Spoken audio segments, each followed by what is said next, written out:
The United States has just about ended its freeze on intelligence. I love that, just about, right? Sharing with Kyiv, United States President Donald Trump told reporters aboard Air Force One on March 9th. Another topic, 6 men killed, 22 injured in Russian attacks against Ukraine just over one past day.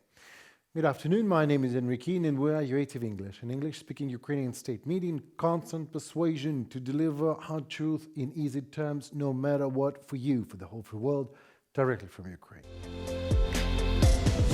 The United States has just about ended its freeze on intelligence sharing with Kyiv. United States President Donald Trump told reporters aboard Air Force One plane on March 9th. CIA Director John Ratcliffe announced on March 5 that the United States had halted intelligence sharing with Ukraine amid the fallout of the White House argument between Trump and President Volodymyr Zelensky. Well, the move followed Washington's decision to immediately freeze all military aid to Ukraine.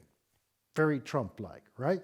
According to Reuters, when asked whether the US would end the suspension of intelligence sharing, Trump told reporters, we just about have, end of quote. Well, Trump also said he was optimistic about the upcoming talks between US and Ukrainian officials in Saudi Arabia that starts today. The delegations will meet in the city of Jeddah on March 11th, that is tomorrow, to discuss the framework for a potential peace agreement between Ukraine and Russia. The meeting comes at a low point in US-Ukrainian relations, with Washington exerting enormous pressure on Kyiv to accept a peace deal regardless of security guarantees. The pause on intelligence sharing has left Ukraine's civilians more vulnerable to deadly Russian aerial attacks. Indeed.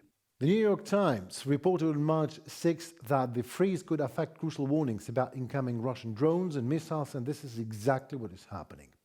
In the days after the freeze went into effect, Russia carried out missile attacks on the cities of Kryvyi Rih and Dobropilya, killing 15 people and injuring over 80. According to Zelensky, Russia launched nearly 1,200 aerial bombs, almost 870 attack drones and over 80 missiles at Ukraine over the past week only. The US has not indicated when it will resume sharing intelligence or providing military aid back then, but Saudi Arabia talks, right, will be an opportunity, everyone expects that, for the US to assess Ukraine's readiness, so to say, to make concessions to Russia in order to advance a peace deal, whatever that means. US officials tell us to Reuters.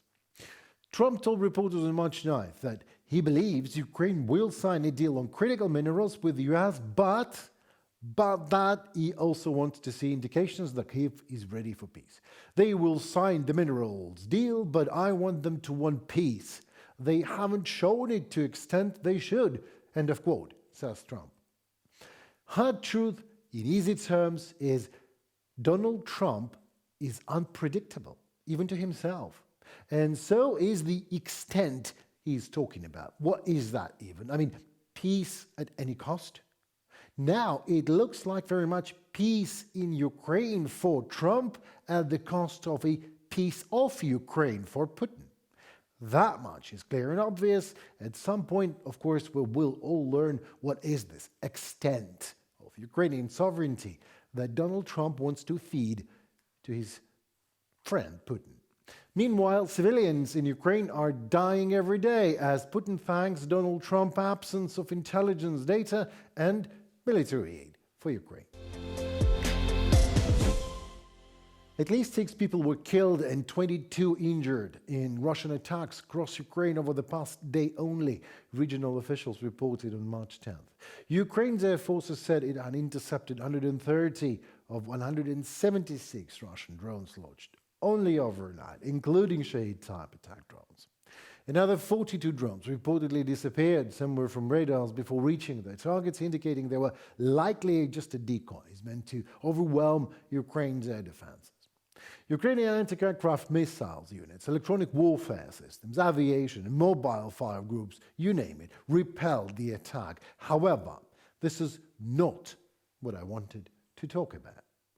I wanted to talk about the reason behind all this death very unnecessary death.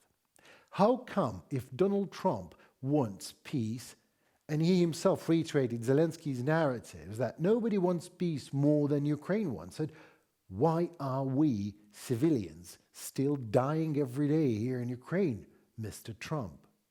Is that because Zelensky does not want peace to a proper extent, or because the US President Donald Trump's administration has just halted US aid to Ukraine, including, for example, vital support for the F-16's radar jammers? That deprives the Ukrainian Air Force of its most important aerial countermeasures at a critical moment in Russia's 3 years wide war on Ukraine. But the Ukrainians aren't powerless. Of course we're not, and we still have allies. They could shift the burden of aerial jamming onto, for example, the Dassault Mirage 2000 fighters they're getting from France. A consortium of European countries, Denmark, the Netherlands, Norway and Belgium, pledged 85 flyable F-16s to Ukraine back in 2023. The first 18 or so have already arrived and one has crashed, probably and possibly after being mistakenly targeted by Ukrainian missile battery. Or not. Still, what is known that the nimble supersonic fighters enjoyed strong US support always under the administration of former US President Joe Biden, which is not the case now. The Americans helped train pilots, provided spare parts and munitions, and also signed a US Air Force team to program the F-16's underbelly NAL Quay 131 electronic countermeasures pods. These pods is a new critical capability for the Ukrainian Air Force, which entered the wider war in February 2022 without significant aerial jammers, actually. That exposed Ukrainian jets to weathering Russian missile fire and results, of course, in heavy losses early on. The Ukrainians have written off nearly 100 jets, many of them in the chaotic early weeks of the wide Russian invasion. Well, the F-16s we have now are much better equipped than our pre-war force of ex-Soviet MiGs and Sukhoi fighters, and much more capable of protecting themselves and nearby jets, of course, from Russian air defenses. In addition, these new rated pods, the F-16s, have the option of carrying the Pylon Integrated Dispensing System and the Electronic Combat Integrated Pylon Systems, which is PIDS and ECIPS. Hard truth, in easy terms here, is obvious. While Europe is finally decisively stepping in for its own security in Ukraine also, Americans step back from it by allying with criminal thug in Russia, Vladimir Putin. Whatever the future holds, it surely does not hold one thing, and that is for sure, Russia's willingness and allegiance to any alliances and treaties. That much is clear, and I hope that Americans will soon understand it. Well, that was it for tonight. My name is Henry Keen, and we are UATV English, an English-speaking Ukrainian state media in constant persuasion to deliver hard truth in easy terms for the whole free world directly from Ukraine. Don't be shy. Please like, share, and comment. Your voice matters, as it in turn helps Ukrainian voice to be heard globally. So stay safe, and see you very soon tomorrow. Goodbye.